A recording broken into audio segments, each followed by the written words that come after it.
Bismillahirrahmanirrahim. Assalamu alaikum. I hope you are healthy by the grace of Allah Almighty. You are watching my YouTube channel Mubarak Ali Official. Dear, आज की video में हम MD cat का एक नया chapter आज बात करेंगे। फर्स्ट ईयर का ये चैप्टर है इंजाइम्स। एमडी कैट के वाले से बहुत इंपॉर्टेंट चैप्टर है और इसमें जितने भी एमसीक्यूज़ हैं या ट्रिकी पॉइंट्स हैं उनको इंशाल्लाह इस वीडियो के अंदर डिस्कस किया जाएगा। मैं ट्राई करूँगा एक ही वीडियो के अंदर पूरे इंजाइम को जो है ना डिस्कस किया जाए, ठीक है। तो बात करते हैं इंजाइम्स की। तो इंजाइम का लफ्ज़ी मतलब क्या होता है, एटिमोलॉजी क्या होता है। इंजाइम एक लफ्ज़ नहीं है, इंजाइम दो लफ्ज़ हैं। इन जिसका मतलब होता है इन या विद इन। जाइम एक लैटिन वर्ड जूमी से निकला है जिसका मतलब होता है यीस्ट। अब अगर हम इसकी डिस्कवरी की बात करते हैं तो सबसे पहला जो इंजाइम था डायास्टेसिस, ये डिस्कवर हुआ था। किसने डिस्कवर किया था? पेन और पार्सूज ने। कब किया था? 1833 के अंदर। वो बेसिकली यीस्ट के अंदर अल्कोहलिक फर्मेंटेशन का जो प्रोसेस है उसको देख रहे थे, तो उनके अंदर डायास्टेज का इंजाइम का जो ग्रुप है इसको क्या किया था, डिस्कवर किया था। उसके बाद इंजाइम की जो टर्म है ना इंजाइम, ये एक साइंटिस्ट था विलियम कोने, उसने इसको इंट्रोड्यूस किया था 1877 के अंदर। इंजाइम की स्टडी को क्या बोलते हैं? इंजाइमोलॉजी बोलते हैं। इंजाइम क्या है? बायो कैटालिस्ट है। कैटालिस्ट का मतलब होता है तेज़ करना, तो बायो कैटालिस्ट का मतलब ये है किसी रिएक्शन को तेज़ करता है जो वो कैटालिस्ट है। तो इंजाइम बायो कैटालिस्ट है। मीन लाइफ के अंदर जो रिएक्शन चल रही होती है उनको क्या करते हैं? कैटालाइज करते हैं, स्पीड अप करते हैं। बायोलॉजिकल एक्टिव मालिक्यूल है, एक बायोलॉजिकल मालिक्यूल है क्योंकि इंजाइम प्रोटीन है, तो प्रोटीन एक बायोलॉजिकल मालिक्यूल है, तो ये एक एक्टिव मालिक्यूल है। और ये कौन सी प्रोटीन है? ग्लोबुलर प्रोटीन है। अब ग्लोबुलर प्रोटीन जो ये काम करेगी, ये फंक्शनल रोल प्ले करेगी। प्रोटीन के स्ट्रक्चर में अगर बात करें तो इंजाइम का 3 डायमेंशनल स्ट्रक्चर होता है। अब आपको पता है इंजाइम के ऊपर एक मालिक्यूल एक्ट करता है जिसको क्या बोलते हैं? सबस्ट्रेट। तो मालिक्यूल ऐसा जो क्या होता है इंजाइम के ऊपर एक्ट करता है उसको क्या बोलते हैं? सबस्ट्रेट बोलते हैं।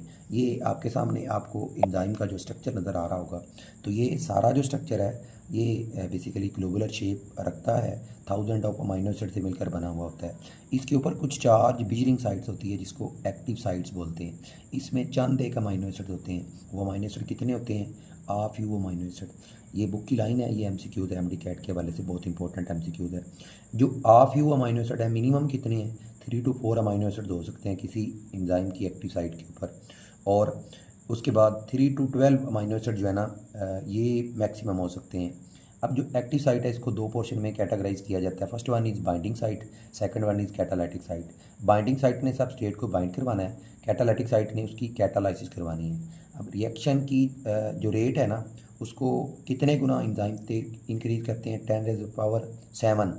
अब इंजाइम की एक्टिव साइट के अलावा बाकी जितना भी इंजाइम का यूनिट होता है इसको फ्रेमवर्क बोलते हैं, याद रखिएगा, बड़ा इंपॉर्टेंट पॉइंट है। अब इंजाइम के ऊपर एक और साइट भी होती है, एलोस्टेरिक साइट। सारे इंजाइम के ऊपर मौजूद नहीं होती। जो एलोस्टेरिक इंजाइम्स हैं उनकी सरफेस के ऊपर ये एलोस्टेरिक साइट जो है मौजूद होती है, जो कि स्विच का काम कर रही होती है, इंजाइम को ऑन और ऑफ का काम कर रही होती है। जितने भी इंजाइम्स हैं वो ऑल इंजाइम्स आर प्रोटीन, लेकिन एक इंजाइम ऐसा है जो प्रोटीन इन नेचर नहीं है। कौन सा है? राइबोजाइम्स। उसकी नेचर कौन सी है? आरएनए इन नेचर है। इसको सबसे पहले थॉमस और कैच ने और उसके बाद सिडनी अल्टमम ने 1980s के अंदर क्या किया था? डिस्कवर किया था, बताया था। ये पेप्टाइडल ट्रांसफरेज का क्या करता है? काम करता है। उसके बाद आगे देखते हैं कि जो अटैचमेंट साइट हैं जिसमें जो कैटालाइटिक साइट है ये कैटालाइसिस करवाएगी, मोर स्पेसिफिक होती है। अटैचमेंट साइट जो अटैच करेगी वो non covalent linkage, hydrogen bond या हाइड्रोफोबिक इंट्रैक्शन, या लेस स्पेसिफिक साइट जो होती है बेसिकली बाइंडिंग साइट, ये बॉन्डिंग जो है ना वो शो कर सकती है। अब इसमें देखें इंजाइम के साथ जब सबस्ट्रेट बनता है ना, तो ये मैंने बताया था डायग्राम के अंदर कि इंजाइम की जो एक्टिव साइट है उस में जो बाइंडिंग साइट होगी, बाइंडिंग पोर्शन होगा, उसके साथ सबस्ट्रेट ऐड होगा और ये ES कम्प्लेक्स बनाता है। या इंजाइम के ऊपर अगर इनहिबिटर्स का मालिक्यूल ऐड हो जाता है जो इसको ब्लॉक करता है, तो ये बनाएगा इंजाइम इनहिबिटर्स कम्प्लेक्स। जो कैटालाइटिक साइट्स होती है उसने क्या करना होता है? ये जो बना हुआ होता है कम्प्लेक्स, इसको तोड़ना होता है। किसके अंदर? इंजाइम के अंदर और उसकी प्रोडक्ट के अंदर। इस तरह से अगर आई कम्प्लेक्स बना हुआ है तो उसके बाद आपको पता है कि उनके जो होते हैं इनहिबिटर्स होते हैं वो एंजाइम के रिएक्शन को रोक देते हैं, जिसकी वजह से अब वो क्या हो जाता है, नो रिएक्शन। अब इस स्ट्रक्चर के ऊपर ज़रा गौर करिएगा, आपको एक ये लाइन नज़र आ रही है, बेसिकली ये नॉन प्रोटीन पार्ट होता है जिसको क्या बोलते हैं, जिसको हम नाम देते हैं कोफैक्टर्स का। अब कोफैक्टर दो तरह से हो सकता है, कोफैक्टर ऑर्गेनिक भी हो सकता है और इनऑर्गेनिक भी हो सकता है, ये याद रखिएगा। जो ऑर्गेनिक कोफैक्टर है ये आगे बढ़कर इसको डिस्क्राइब किया जाता है दो कैटेगरीज के अंदर, फास्ट उसमें आ जाएगा प्रोथेटिक ग्रुप और को एंजाइम। जो प्रोथेटिक ग्रुप है इसमें organic cofactor covalently mean strongly bonded होता है किसके साथ, एंजाइम के साथ, और ये परमानेंटली अटैच होता है। और इसमें बॉन्ड जो है ना हाइड्रोजन बॉन्ड की निस्बत ये स्ट्रॉन्ग बॉन्ड होता है, तो इस वजह से अगर नॉन प्रोटीन पार्ट एंजाइम के साथ स्ट्रॉन्गली कवलेंटली या परमानेंटली अटैच हो तो उसको क्या बोलेंगे, उस नॉन प्रोटीन पार्ट को बोलेंगे प्रोथेटिक ग्रुप, जिसकी एग्जांपल में आ जाता है हेम ग्रुप आ जाता है, हेम। और उसके बाद साइटोक्रोम, ये वो प्रोटीन हैं जो कि ऑर्गेनिक हैं और ये कोफैक्टर के तौर पे काम करते हैं, ये नॉन प्रोटीन पार्ट होते हैं। उसमें बात करेंगे कोएंजाइम की। कोएंजाइम क्या होता है, नॉन कोवलेंटली या लूजली अटैच होता है, वीक अटैच होता है, टेम्प्रोरी अटैच होता है नॉन प्रोटीन पार्ट, उसको क्या बोलेंगे, कोएंजाइम। इसमें विटामिन आ जाते हैं, NAD, FAD और ATP इसकी एग्जांपल में आ जाते हैं। अगर कोफैक्टर नॉन इनऑर्गेनिक कोफैक्टर की बात करें तो इसमें एक्टिवेटर हो सकता है। अब एक्टिवेटर जो है ना बेसिकली क्या होता है, डिटैचेबल कोफैक्टर को एक्टिवेटर बोलते हैं। इसमें कोई भी इनऑर्गेनिक आयन हो सकता है, कैल्शियम, आयरन, जिंक और chloride. Properties of enzyme, enzyme की खसूसियात को देखेंगे। एंजाइम क्या है, बायोकैटालिस्ट है और मेन टू से बॉडी के अंदर लाइफ के अंदर जो केमिकल रिएक्शन है उनको कैटालाइज करते हैं और ये मैक्रो मॉलिक्यूल्स होते हैं और स्मॉल क्वांटिटी चाहिए होती है किसी भी रिएक्शन को कैटालाइज करवाने के लिए। किसकी स्मॉल क्वांटिटी, एंजाइम की स्मॉल क्वांटिटी। और ये चीज़ याद रखिएगा, no effect on final product, product के ऊपर अपना इफेक्ट नहीं डालते और ये रिएक्ट कर सकते हैं एसिडिक मीडियम के अंदर और बेसिक मीडियम के अंदर, या एसिडिक और बेसिक सब्सटेंस के अंदर भी वर्क कर सकते हैं, क्योंकि कुछ एंजाइम एसिडिक मीडियम में कम वर्क करते हैं, कुछ बेसिक में करते हैं। तो इसी तरह से वो अपने साथ अटैच करवा लेते हैं एसिडिक और बेसिक सब्सटेंस को भी। एंजाइम का मेन प्रॉपर्टी क्या है, लो करते हैं एक्टिवेशन एनर्जी को। ठीक है, एक्टिवेशन एनर्जी क्या होती है, minimum amount of energy required to start a chemical reaction. अब एंजाइम दो तरह से होते हैं, endo enzyme, exo enzyme. Endo enzyme ऐसे होते हैं जो कि सेल के अंदर मौजूद होते हैं, इंट्रासेलुलर एंजाइम्स होते हैं। एक्सो एंजाइम ऐसे होते हैं जो सेल के आउटसाइड मौजूद होते हैं। अब जो एंडो एंजाइम है इनको इन वीवो भी बोला जाता है और एक्सो को एक्स वीवो भी बोला जाता है। एंजाइम की स्पेसिफिसिटी की बात करें तो ये नेचर के लिहाज से और अपने एक्शन के लिहाज से क्या होते हैं, बड़े स्पेसिफिक होते हैं। इसमें ग्रुप स्पेसिफिसिटी हो सकती है, मीन प्रोटीएज हो सकता है जो कि प्रोटीन के ऊपर एक्ट करेगा। रिएक्शन स्पेसिफिसिटी हो सकती है, मीन रिडक्टेजेस जो हैं, ऑक्सीडेजेस जो हैं, ये रिडक्शन वाला जो रिएक्शन होगा उसके ऊपर एक्ट करेंगे, ये ऑक्सीडेशन वाले के ऊपर एक्ट करेंगे। सबस्ट्रेट स्पेसिफिसिटी हो सकती है, मीन माल्टेज जो है ये किसके ऊपर एक्ट करेगा, सुक्रेज सुक्रोज के ऊपर, यूरेज किसके ऊपर एक्ट करेगा, ये दोनों आपने जो है ना कमेंट सेक्शन में बताने हैं। ठीक है, उसके बाद अगली जो प्रॉपर्टीज़ की बात करेंगे तो बात कर लेंगे सेंसिटिविटी।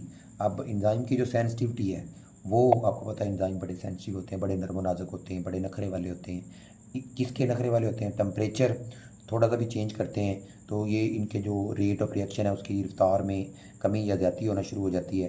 पीएच के अंदर अगर आप चेंज करेंगे, पीएच की कंसंट्रेशन के अंदर, तो वो भी इसको इफेक्ट करेगी। अब एंजाइम जो है, एंजाइम का जो साइज़ है वो सबस्ट्रेट के साइज़ से क्या होता है, बड़ा होता है। ठीक है, तो ये NMD कैट के लिए बड़ा इंपॉर्टेंट MCQs है। इस तरह से अगर बात करें ये पर ऑक्सीडेसिस एंजाइम, इसके जो साइज़ की अगर बात करते हैं तो ये कितना होता है, 40,000 डेल्टन या 40 किलो डेल्टन जो साइज़ है पर ऑक्सीडेज का। कैटालेज का कितना है, 250 डेल्टन। तो ये भी NMD कैट के लिए दोनों पॉइंट जो हमने डिस्कस किए हैं बड़े ही इंपॉर्टेंट MCQ थे। उसके बाद अब ये चीज़ याद रखिएगा कि जो एंजाइम है इसमें एक ये टर्म आपने सुनी होगी, टर्न ओवर यूनिट। इसका मतलब क्या है कि एक एंजाइम 1 सेकंड के अंदर कितने सबस्ट्रेट के ऊपर इसके ऊपर एक्ट कर सकते हैं। तो ये याद रखिएगा, एक एंजाइम एक 100,000 सबस्टेट के ऊपर जो है ना 1 सेकंड के ऊपर इसके ऊपर एक्ट कर सकते हैं और उनके ऊपर ये वर्क करते हैं। इसको बोलेंगे टर्नओवर यूनिट। और ये बहुत इंपॉर्टेंट पॉइंट है, जितने भी एंजाइम हैं उनको एक्वस मीडियम की ज़रूरत होती है। तो ये हमने बात की किस चीज़, एंजाइम की प्रॉपर्टीज़ को डिस्कस किया, और उसमें साथ ही थोड़ा सा छोटे टॉपिक हम देख लेते हैं, मैकेनिज़्म ऑफ एंजाइम एक्शन। तो एंजाइम एक्शन का जो मैकेनिज़्म है वो भी देखें। तो इसमें बेसिकली बात करेंगे कैटालाइसिस की। तो ये चीज़ याद रखिएगा, एपो एंजाइम जो कि सिर्फ प्रोटीन पार्ट होता है, तो ये अब जब एंजाइम में नॉन प्रोटीन पार्ट मौजूद नहीं होगा उसको एपो एंजाइम बोलेंगे, क्योंकि प्योरली प्रोटीन पार्ट है। तो ये पूछा भी जा सकता है कि प्योरली प्रोटीन पार्ट क्या होता है, एपो एंजाइम, होलो एंजाइम, या 2 ऑप्शन और ऐड कर दिए जाते हैं। तो ये याद रखना है। इसमें मीन टू से कि जो होलो एंजाइम है वो क्या होता है, कंप्लीट एंजाइम्स होता है। अब जब होलो एंजाइम में आप कोफैक्टर को रिमूव कर देते हैं तो पीछे वाला पार्ट ओनली प्रोटीन पार्ट होता है, जिसको आप क्या बोलते हैं, एपो एंजाइम बोलते हैं। अब जब एपो एंजाइम के साथ आप कोफैक्टर को ऐड कर देंगे तो ये कोफैक्टर ऐड करने की वजह से ये कंप्लीट एंजाइम बन जाएगा, जिसको होलो एंजाइम कहेंगे। इसमें प्रोटीन और नॉन प्रोटीन पार्ट दोनों मौजूद होते हैं। अब जब कुछ एंजाइम्स ऐसे होते हैं, जिस तरह से पेप्सन है, ये पहले प्रो एंजाइम के अंदर क्या कह लें मौजूद होता है, पेप्सिनोजेन, ठीक है। जिस तरह से स्टमक के अंदर ये एक्टिवेट होगा पेप्सन के अंदर, जब स्टमक में जो म्यूकस सेल हैं, जो म्यूकस सेल या गोबलेट सेल हैं वो सक्रीट करेंगे क्या चीज़, HCl, तो ये पेप्सिनोजेन को पेप्सन में कन्वर्ट कर देगा। इस तरह से जो गट के अंदर जो स्मॉल इंटेस्टाइन थे, ये ट्रिप्सिनोजेन है, ये ट्रिप्सन के अंदर कन्वर्ट होगा। तो इस अस्सलाम वालेकुम, I hope you are healthy by the grace of Allah almighty. You are watching my YouTube channel Mubarak Ali Official. Dear, हमने स्टार्ट किया था एमडी कैट का एक चैप्टर जिसका नाम था एंजाइम्स, और एंजाइम्स वाले चैप्टर में से आज हम बात करेंगे किस चीज़ की, model of enzyme action. Enzyme action के मॉडल की बात करेंगे तो एंजाइम के जो, क्योंकि मैकेनिज्म ऑफ एंजाइम एक्शन को हमने स्टार्ट किया था, तो इसमें model of enzyme action, main enzyme action के 2 मॉडल हैं, you people now very clearly. कौन सा, लॉक एंड की मॉडल है, दूसरा इंड्यूस्ड मॉडल है। अब लॉक एंड की मॉडल, जो लॉक है वो क्या है, एंजाइम्स है, और की क्या है, सबस्ट्रेट है। ये बलूचिस्तान की बुक ये कहती है, लेकिन अगर फेडरल को अगर देखते हैं तो वो क्या कहते हैं, जो सबस्ट्रेट है वो क्या होगा, वो बेसिकली लॉक होगा, और जो की है ये क्या होगी, एंजाइम्स होंगे। उसके बाद अब लॉक एंड की मॉडल का मतलब ये है, जिस तरह से एक स्पेसिफिक चाबी एक ताले को ओपन करती है, इसी तरह से एक स्पेसिफिक एंजाइम जो है ना स्पेसिफिक सबस्ट्रेट को क्या करता है, उसको प्रोडक्ट के अंदर क्या करता है, कन्वर्ट करता है। इसके मुताबिक जो एंजाइम की जो एक्टिव साइट्स होती है वो रिजिड होती है, सख्त होती है, उसके अंदर कोई चेंज नहीं आती, वो अनचेंजेबल होती है, नॉन फ्लेक्सिबल होती है, उसके अंदर कोई फ्लेक्सिबिलिटी नहीं होती। इस मॉडल को सबसे पहले डिस्कवर किया था किसके अंदर, ईमेल फिशर ने 1894 के अंदर। ये एक नॉन रेगुलेटरी जो एंजाइम है, जो कि नॉन एलोस्टेरिक एंजाइम जो है, वो सारे एंजाइम इस लॉक एंड की मॉडल को क्या करते हैं, फॉलो करते हैं। इसमें ये एंजाइम स्पेसिफिसिटी को भी शो करता है, एक एंजाइम सिर्फ एक स्पेसिफिक सबस्ट्रेट के लिए। तो इसमें कौन कौन से एंजाइम्स आ जाते हैं, सुक्रेज आ जाता है, माल्टेज आ जाता है, यूरिएज आ जाता है, लाइपेज आ जाता है, माइलेज आ जाता है। तो ये सारे के सारे जो एंजाइम हैं ये non regulatory non allosteric enzymes हैं, जो कि स्पेसिफिक हैं। लेकिन इसके बरक्स अगर लॉक एंड की मॉडल के बाद इंड्यूस्ड मॉडल की बात करते हैं तो उसमें आपको पता है कि इसके अकॉर्डिंग जो एक्टिव साइट है वो नॉन रिजिड होती है, उस रिजिड नहीं होती, सख्त नहीं होती, ठीक है, चेंजेबल होती है, इसको ये फ्लेक्सिबल होती है। इसको कोशलैंड ने 1959 के अंदर डिस्कवर किया था।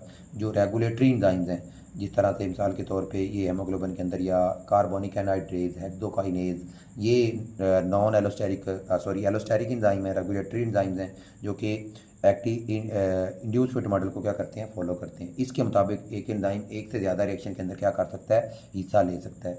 इस ये को आप हैंड और ग्लव्स मॉडल के नाम भी दिया जाता है। अब जिस तरह से वो कहता है जो हैंड है ये क्या है, सबस्ट्रेट है, और ग्लव्स क्या है, ये एंजाइम्स हैं। तो आप देखेंगे हाथ इतना भी हो जैसा भी हो, तो ग्लव्स अपने आप को थोड़ा सा उसके अंदर क्या करते हैं, मॉडिफिकेशन करते हैं। तो इस वजह से इसको हैंड और ग्लव्स मॉडल के नाम से भी क्या किया जाता है, जाना। देखेंगे factor affecting the rate of enzyme action. अब एंजाइम एक्शन की रफ्तार पे असरअंदाज होने वाले जो फैक्टर्स हैं वो देखेंगे। तो आपको पता है एंजाइम की रफ्तार पे असर होने वाले 4 फैक्टर्स हैं। एक है पीएच, उसके बाद टेम्परेचर की बात करते हैं, फिर हम सबस्ट्रेट कंसनट्रेशन की, फिर इसके बाद एंजाइम कंसनट्रेशन की। तो पीएच क्या होता है, इसमें ये चीज़ याद रखिएगा, नेगेटिव लॉग ऑफ हाइड्रोजन आइन। तो बेसिकली जो नेगेटिव लॉग होता है हाइड्रोजन आयन की जो कंसनट्रेशन होती है उसको ये क्या होता है, पीएच होता है। अब आपको पता है जितने भी एंजाइम्स होती हैं इसमें जो हर एंजाइम की एक ख़ास पीएच होती है जिसके ऊपर वो क्या करता है, काम करता है। उस पीएच को क्या बोलते हैं, ऑप्टिमम पीएच बोलते हैं। अब पीएच के अंदर अगर आप थोड़ी बहुत ही चेंज करते हैं ना तो एंजाइम को वो आयोनाइज कर देगा। अगर आप उसके अंदर एक्सट्रीम चेंज करेंगे तो एंजाइम को वो क्या कर देते हैं, डीनेचर कर देते हैं। अब ये जो पॉइंट लिखे हुए हैं इनको आपने याद करना है, बहुत ही इंपॉर्टेंट जो टर्म्स है इसमें याद रखना है कि इन एंजाइम की जो पीएच है, ऑप्टिमम पीएच, ये आपने याद रख लेनी है। पेप्सन जो है ये आपकी पीटीबी की बुक के अंदर 2.0 लगा हुआ है, तो एमडी कैट के लिए एमसीक्यूज ये 2.0 लगाएंगे। लेकिन जो एडवांस कहा जाता है पेप्सन जो है वर्क करता है 1.5 और 1.6 पीएच के ऊपर। सुक्रेज इन्वर्टेज 4.5 पीएच के ऊपर, एंटीरोकाइनेज 5.5 के ऊपर, salivary mileage 6.8, catalase 7.6, काइमोट्रिप्सन 7 to 8 pH के दौरान ये क्या करते हैं, वर्क करते हैं।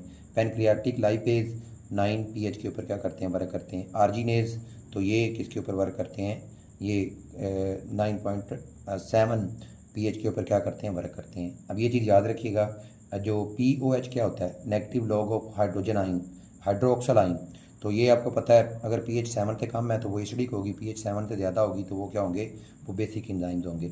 ठीक है, तो पीएच अगर बात करें कि पेप्सन की पीएच क्या होगी, तो ये आपको पता है पीओएच क्या होगी, तो पीएच उसकी 2 है।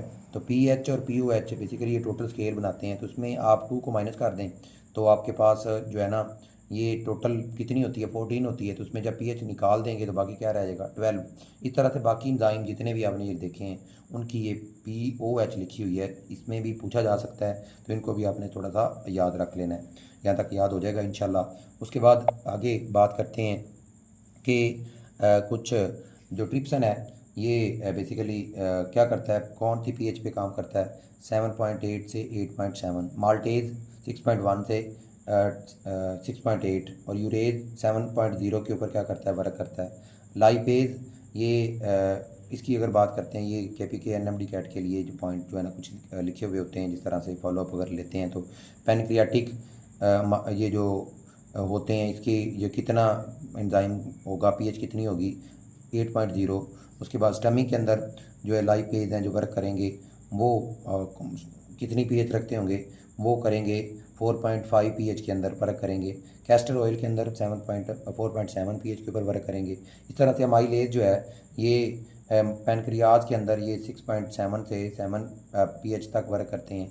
लेकिन ये जो है ना माल्टोज के ऊपर जब 4.6 और 5.2 तक पीएच के ऊपर ये क्या करते हैं, वर्क करते हैं। तो इसकी अगर ग्राफिकली एक्सप्लेनेशन की जाए तो ये आपको सामने ग्राफ भी नज़र आ रहा होगा कि ये देखें ये एक एंजाइम है सुक्रेज या इन्वर्टेज, तो वो किस 9 पीएच के ऊपर वर्क करता है, तो इसकी ये ऑप्टिमम पीएच है।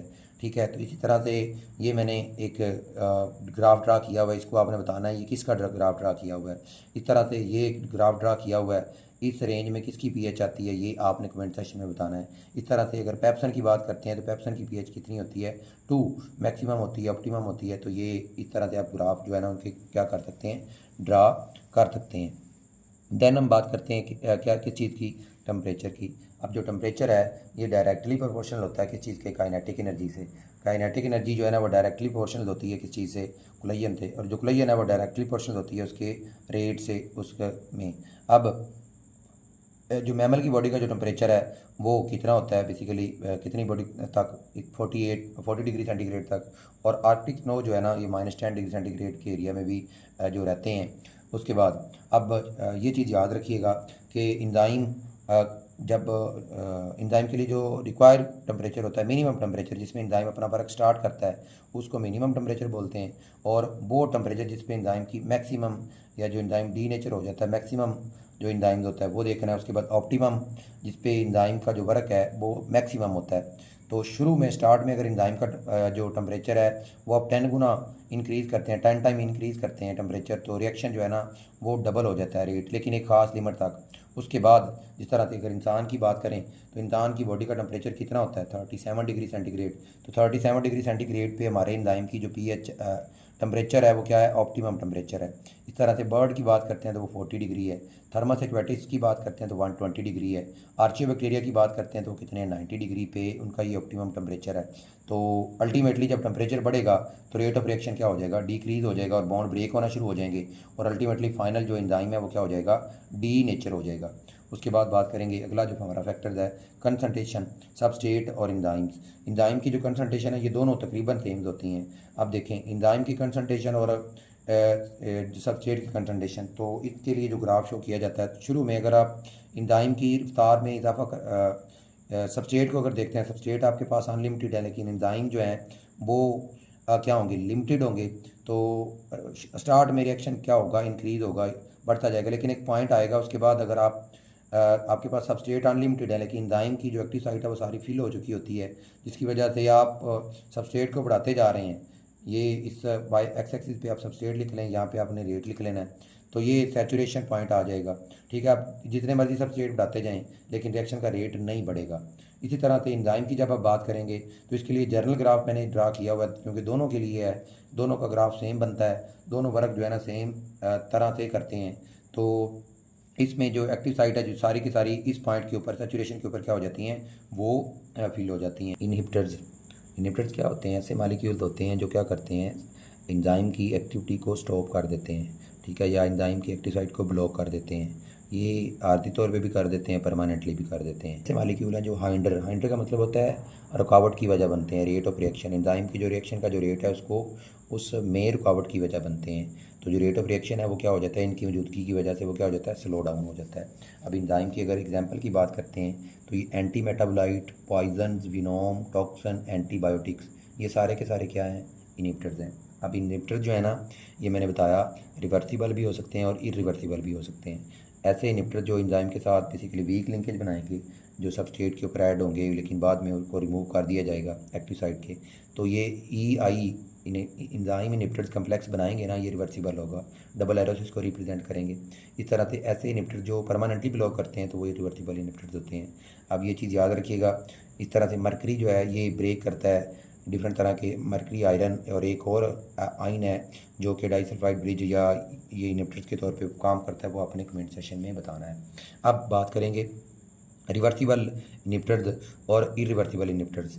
तो बेसिकली जो रिवर्सिबल और इरिवर्सिबल इनहिबिटर्स क्या होते हैं कि अगर इसकी एक्टिव साइट के ऊपर अटैच होगा, अटैच होने के बाद वो रिमूव हो जाए तो वो रिवर्सिबल है। ठीक है, अगर वो रिमूव ना हो तो परमानेंटली अटैच हो जाए तो वो क्या होता है, irreversible. Weak linkage, loosely attach, covalent linkage, tightly attach. ठीक है, तो इसमें जो इरिवर्सिबल इनहिबिटर्स है कि अगर आप सबस्ट्रेट की कंसंट्रेशन इंक्रीज़ करते हैं, इरिवर्सिबल इनहिबिटर्स के ऊपर कोई इफेक्ट नहीं होता, लेकिन जब रिवर्सिबल इनहिबिटर्स को जब आपने रिमूव करवाना है ना, तो सबस्ट्रेट की कंसंट्रेशन को इंक्रीज़ करेंगे ना, तो ये रिवर्सिबल इनहिबिटर जो है ना इसको इफेक्ट करेगा और इसको न्यूट्रलाइज कर देगा। अब इस तरह से अब ये जो रिवर्सिबल और इरिवर्सिबल है इनको आगे प्लीज़ कैटेगराइज किया जाता है किसके अंदर, कम्पिटिटिव इनहिबिटर्स और नॉन कम्पिटिटिव इनहिबिटर्स। अब जो कम्पिटिटिव इनहिबिटर्स हैं वो क्या हैं और नॉन कम्पिटिटिव इनहिबिटर्स क्या हैं, उनको हम देख लेते हैं जी। तो ये एंजाइम है, तो कम्पिटिटिव इनहिबिटर्स क्या होते हैं, बेसिकली ये सबस्ट्रेट है, सबस्ट्रेट की जैसी शक्ल रखता है जिसको कौन सा एंजाइम है, बेसिकली इनहिबिटर्स मालिक्यूल है, तो ये उसकी जगह पे जो एक्टिव साइट है इसको सबस्ट्रेट समझते हुए अपने साथ अटैच कर लेती है, लेकिन ये एंजाइम के साथ क्या कर लेता है, एक लूजली अटैच हो जाता है और उसकी एक्टिव साइट को जो है ना ख़ास तौर पे जो है उसके ऊपर ऐड हो जाएगा, तो जिसकी वजह से सबस्ट्रेट नहीं ऐड होंगे, तो ये कम्पिटिटिव इनहिबिटर्स है। जिसकी एग्जांपल बुक में बताई हुई है सक्सेनिक एसिड डीहाइड्रोजिनेज, ये एक एंजाइम है जो कि बेसिकली सक्सेनिक एसिड को फॉर्मोरिक एसिड के अंदर क्या करता है, कन्वर्ट करता है। ठीक है, अब मेलोनिक एसिड जो है ना इसकी शक्ल मिलती है सक्सेनिक एसिड से। ठीक है, इसमें सिर्फ प्रोटॉन का डिफरेंस होता है, 2 हाइड्रोजन एटम का डिफरेंस होता है। तो ये मेलोनिक एसिड क्या करेगा, ये बेसिकली जो सक्सेनिक एसिड डीहाइड्रोजिनेज है इसके ऊपर जाके एक्ट करेगा और इसको फॉर्मिक एसिड नहीं बनाएगा। ठीक है, तो ये बेसिकली एग्जांपल थी किसकी, कम्पिटिटिव इनहिबिटर्स की। लेकिन जब हम बात करते हैं नॉन कम्पिटिटिव, तो इसका मतलब ये है कि ये मुकाबला करता था, ये मुकाबला नहीं करता, बल्कि ये क्या करेगा, एंजाइम की एलोस्टेरिक साइट के ऊपर जाके ऐड हो जाएगा। तो जब एंजाइम की एलोस्टेरिक साइट के ऊपर ऐड हो जाएगा तो उसकी वजह से ये स्विच का काम करती थी, पहले लेक्चर में हमने बात की थी।